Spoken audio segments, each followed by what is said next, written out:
গুরুত্বপূর্ণ জ্বালানি corridor Hormuz প্রণালী। প্রতিদিন বিপুল পরিমাণ তেল ও গ্যাস এই পথ দিয়ে বিশ্বের বিভিন্ন দেশে পৌঁছায়। তাই এই প্রণালী নিয়ে যে কোনো বক্তব্যই সরাসরি বৈশ্বিক অর্থনীতিতে প্রভাব ফেলে।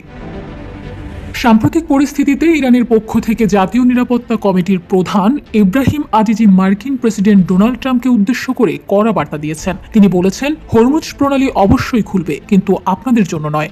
এটি শুধু তাদের জন্য খোলা থাকবে যারা ইরানের নতুন নিয়ম মেনে চলবে। তিনি বলেন, 1979 সালের বিপ্লবের পর থেকে যে 47 বছরের আতিথেয়তা ছিল তা চিরদিনের জন্য শেষ এখন। আজিজি বলেন, ট্রাম্প শেষ পর্যন্ত তার ইরানের শাসন ব্যবস্থা পরিবর্তনের স্বপ্ন পূরণ করেছেন, তবে এই পরিবর্তন কেবল এই পুরো অঞ্চলের সামুদ্রিক ব্যবস্থার ক্ষেত্রে এসেছে।